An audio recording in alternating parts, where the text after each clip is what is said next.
Good morning class. तो आज हम लोग अपनी थर्ड चैप्टर का इंडियन इकोनॉमी से एग्रेरियन रिफॉर्म स्टार्ट करेंगे। जो एग्रीकल्चर में सुधार आया, बहुत चीज़ें सुधार में लेकर आए हम लोग। रिफॉर्म्स को मतलब कहते हैं सुधार, क्या स्ट्रैटेजीज अपनाई हमने एग्रीकल्चर के लिए कि हमने उसको सुधार किया। तो फर्स्ट जो हमारा है वो है हमारा टेक्निकल रिफॉर्म। 3 रिफॉर्म हैं बेटा हमारे। कौन कौन से? टेक्निकल रिफॉर्म, लैंड रिफॉर्म और जनरल रिफॉर्म। तो सबसे पहले हम पढ़ेंगे टेक्निकल रिफॉर्म के बारे में।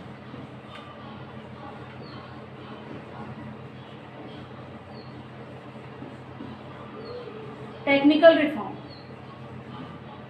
रिफॉर्म में हम लोग क्या देखने को मिला? सबसे पहले use of high yielding variety seeds, use of HV seeds, high yielding variety seeds को हमने यूज करा। ठीक है, सबसे पहले। और कब से स्टार्ट किया हमने? Since 1965।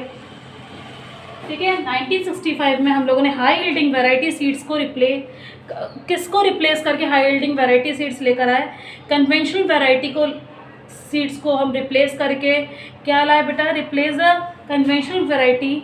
High yielding variety seeds में कौन कौन से सीड्स थे बेटा? वीट, बाजरा, मेज, कॉटन, इन सब चीज़ के सीड्स थे जो कि हमारी हाई प्रोडक्शन करा, हाई प्रोडक्टिविटी हुई। इस चीज़ को हम लोगों ने बोला ग्रीन रेवोल्यूशन। ठीक है, जो कि हमारे देखते हैं बेटा 1965 में high yielding variety seeds have replaced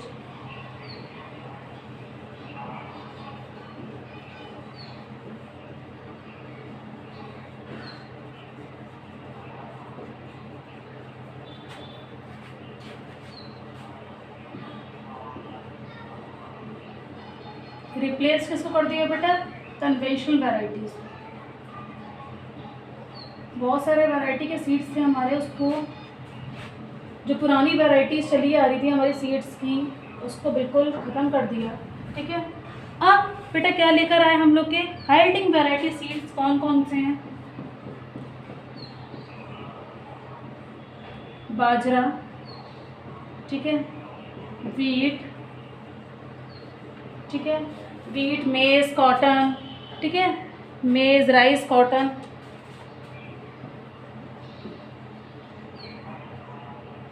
rice, ठीक है, एटसेट्रा। इस बच्चों ने क्या किया? हाई यील्डिंग वैरायटी सीड से हमें क्या देखने को मिला? Have lead to the rise and, ठीक है, have lead to rise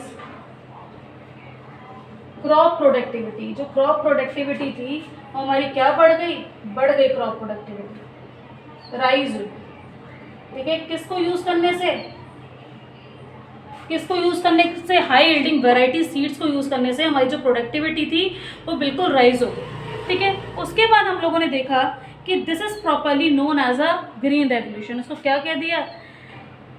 this is breakthrough from the properly known as green revolution.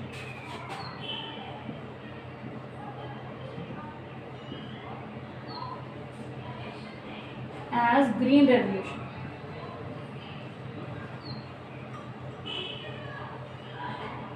ठीक है, तो हमें ग्रीन रेवोल्यूशन की कंडीशन दिखाई दी। ठीक है, अब national seed corporation has been set up. National seed corporation उन्होंने सेटअप करा किसको प्रमोट करने के लिए बेटा? नेशनल सीड कॉर्पोरेशन सेटअप हुआ प्रमोट करने के लिए कि हमारी ग्रोथ हो, किसमें? एग्रीकल्चर में ग्रोथ हो और हमारी प्रोडक्टिविटी बहुत ज़्यादा बढ़े। किसको बेटा करा? नेशनल सीड कॉर्पोरेशन को। और growth and distribution of high yielding variety seeds का बढ़ा। और 2015 और 16 में हम लोगों ने ये देखा कि near 304 quintals certified seed is distribution among the farmer of different part of the country. तो आप इसमें लिख सकते हैं क्या बेटा? हमारा डेवलप्ड हुआ? National seed corporation. ठीक है, डेवलप्ड हुआ, ये भी आप लिख सकते हैं इसमें। वो क्यों डेवलप्ड हुआ बेटा? कि हमारा प्रमोट करा हमारे सीड्स को और डिस्ट्रीब्यूशन ऑफ सीड्स को। ठीक है, ये सीड्स की एक कॉर्पोरेशन था जो मतलब सीड्स को कंट्रीब्यूशन दिया फार्मर्स को, मतलब ये सीड्स बटे और उससे हमारी प्रोडक्टिविटी बहुत ज़्यादा राइज हुई। कौन से सीड्स थे? National seed corporation is established. National seed corporation क्यों स्टैब्लिश करा गया, प्रमोट करा गया फार्मर्स को,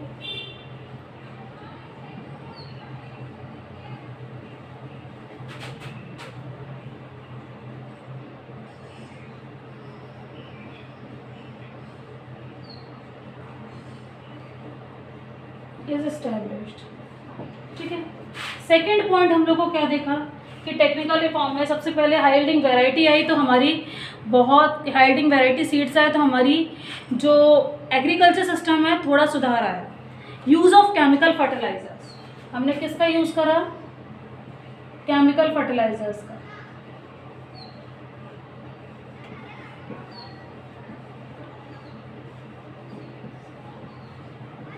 use of chemical fertilisers, chemical fertilisers से हम लोगों ने क्या देखा, the using of chemical fertilisers has been increase.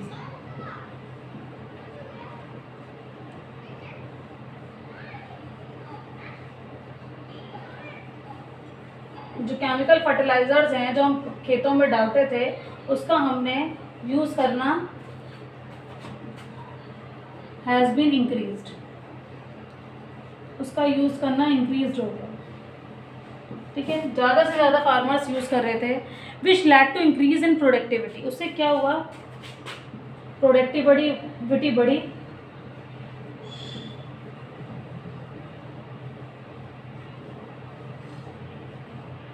Productivity क्या हुई बेटा, इससे बढ़ी, प्रोडक्टिविटी ऑटोमेटिकली इंक्रीज हुई। और 2017 अगर हम देखें 2017-18 में, इन 2017 एंड 18 कितने lakh tonne chemical fertilisers use हुए, 265.9 लाख टन।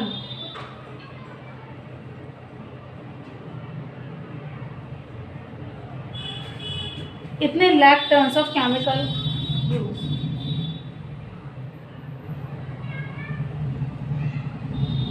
उस टाइम पीरियड तक बेटा इतना केमिकल यूज हुआ।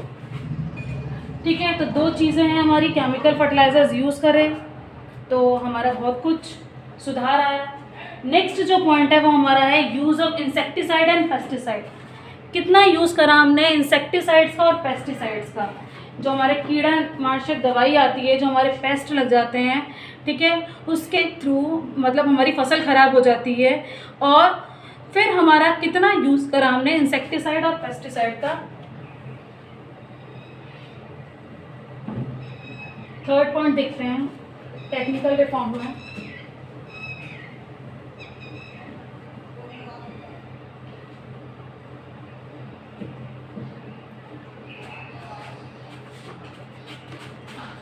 थर्ड पॉइंट है बेटा हमारा जो सी पॉइंट है, यूज ऑफ इंसेक्टिसाइड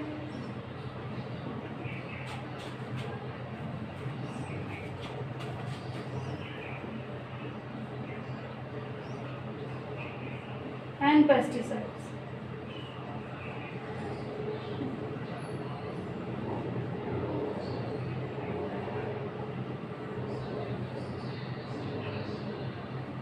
ठीक है, तो कितना हमने इंसेक्टिसाइड्स और पेस्टिसाइड्स का यूज़ किया। Large portion of production has been destroyed हो जाता था हमारा large portion by insects and diseases से। तो हम लोग लिखेंगे इसमें first point,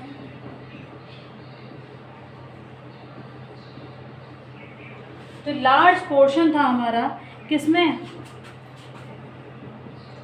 large portion of production has been destroyed.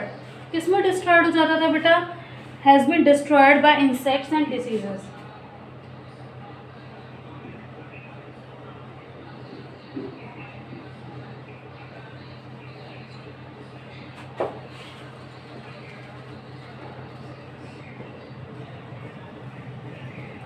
Insects और डिसीजेस के थ्रू बेटा क्या हो जाता था, डिस्ट्रॉयड हो जाता था। ठीक है, तो इंसेक्ट्स और डिसीजेस के थ्रू क्या हो जाता है, destroy. So step is taking to save the crop using different insecticide and pesticide.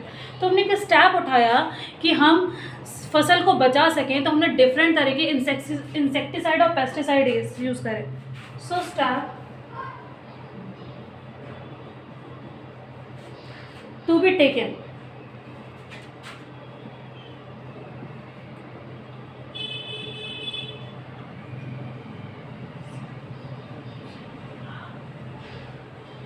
Crop को सेव करने के लिए, क्रॉप को बचाने के लिए, save the crop by using different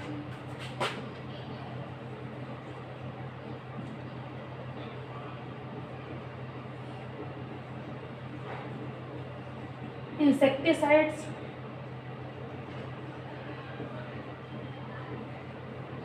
and different pesticides।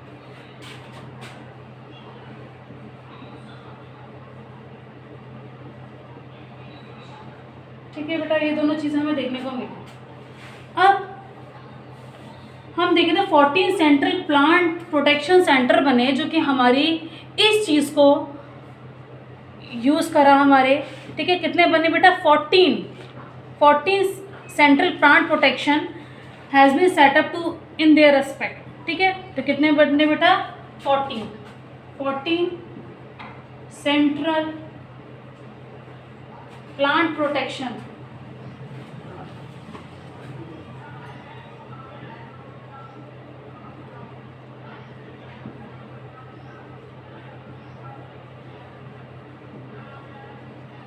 के लिए प्लांट प्रोटेक्शन सेंटर बने। ठीक है बेटा, इतना काम हुआ, सेंटर्स बने। तो क्या क्या हुआ बेटा, यूज़ इंसेक्टिसाइड पेस्टिसाइड हमने यूज़ करा, क्योंकि हमारी लार्ज पोर्शन हमारा प्रोडक्शन का ख़राब हो जाता था इंसेक्ट्स के मारे और डिसीजेस के मारे।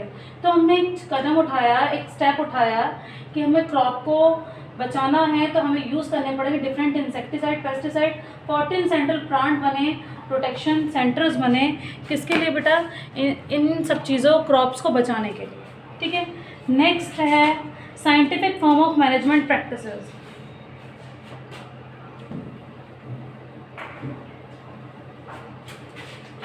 नेक्स्ट जो बेटा डी पॉइंट है, कैसे हमने साइंटिफिक मैनेजमेंट के थ्रू हमने कैसे क्रॉप हमने फसल उगाई थी। तो हम देखते हैं कैसे करी थी बेटा। साइंटिफिक फॉर्म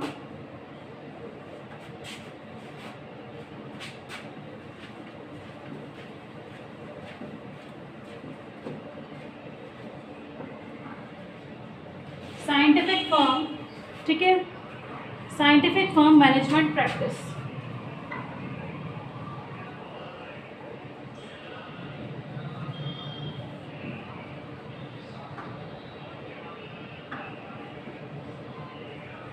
कैसे कैसे हमने बेटा खेती बाड़ी में साइंटिफिक मैनेजमेंट अपनाया था। सबसे पहले हमने क्या करा, सिलेक्शन ऑफ क्रॉप। सबसे पहले क्या करी, सिलेक्शन ऑफ क्रॉप। क्रॉप को सेलेक्ट करा,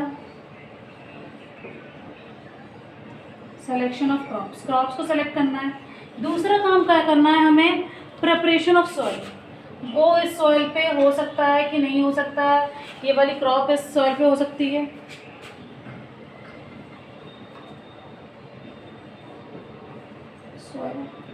उसके बाद हम लोगों ने क्या किया कि रोटेशन ऑफ क्रॉप, यानी कि हर साल हम एक ही क्रॉप को लगा रहे हैं, रोटेट करते रहे, रोटेशन ऑफ क्रॉप। इस साल ये लगाएंगे तो दूसरी साल अगली लगाएंगे। ठीक है, फोर्थ पॉइंट हमने क्या किया कि हम लोगों ने selection of seeds, selection of seeds, बीजों का एक तरीके से हमने सिलेक्शन किया कि हमें कौन से बीज लगाने हैं और कौन से बीज हमें अच्छी बोल देंगे। यूज़ ऑफ फर्टिलाइजर्स, फिर हमने क्या करा, फर्टिलाइजर्स का यूज़ करा, तब हमारी scientific form of management practices हुई। तो ये सब चीज़ हमने देख रही। एग्रीकल्चर एरिया प्रोग्राम बनाया, उसको इंट्रोड्यूस कराया, जिससे कि हमारा डेवलपमेंट हुआ। ठीक है, use of fertilisers,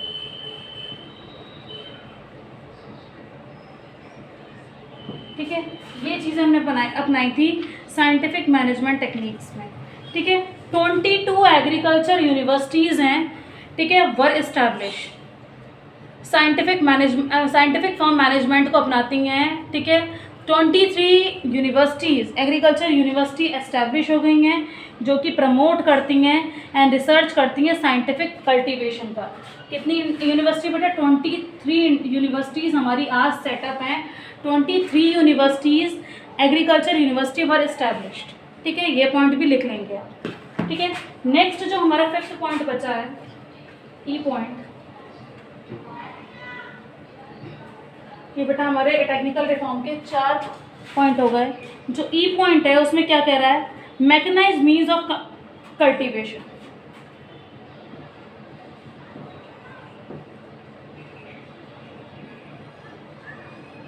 mechanised machine द्वारा मीन्स ऑफ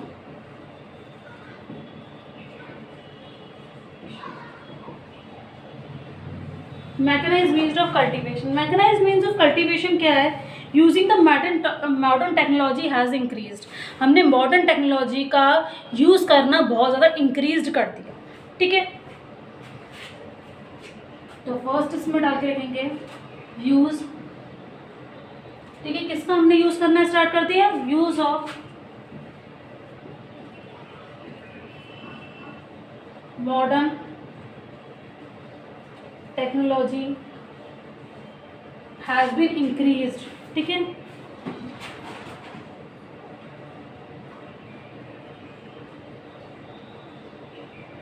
हैज़ इंक्रीज्ड। ठीक है, मॉडर्न टेक्नोलॉजी का यूज़ करना हमने ज़्यादा से ज़्यादा स्टार्ट कर दिया। Cheap credit facilities has been provide by the poor farmer.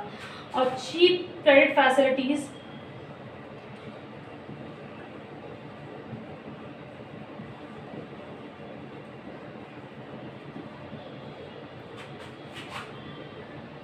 जो चीप क्रेडिट फैसिलिटीज़ थी वो प्रोवाइड कराई जाने लगी। किसको बेटा?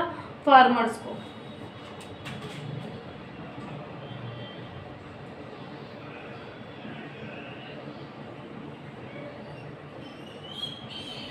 Bye the poor farmer. ठीक है, provided by the poor farmer.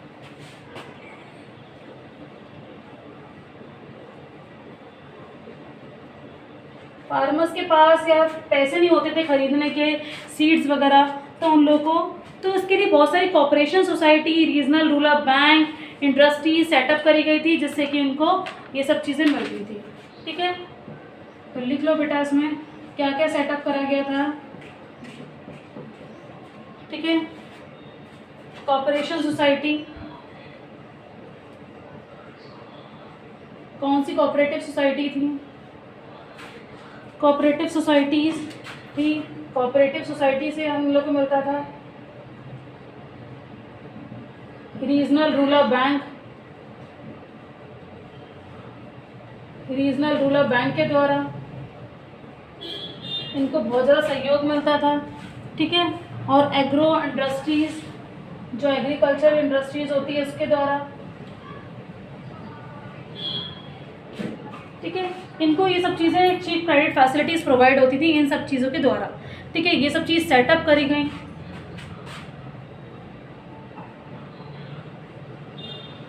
जिससे कि फार्मर्स को एक तरीके से फार्मर्स की लाइफ में सुधार हो और वो अच्छी तरीके से प्रोडक्टिविटी कर पाए। ठीक है, तो आज के लिए बेटा इतना ही था टेक्निकल रिफॉर्म। नेक्स्ट क्लास में हम जो पढ़ेंगे वो लैंड रिफॉर्म के बारे में पढ़ेंगे, जिसको हम इंस्टीट्यूशनल रिफॉर्म और बोलते हैं। तो लैंड रिफॉर्म के बारे में हम अगली क्लास में पढ़ेंगे। तब तक के लिए goodbye, have a nice day.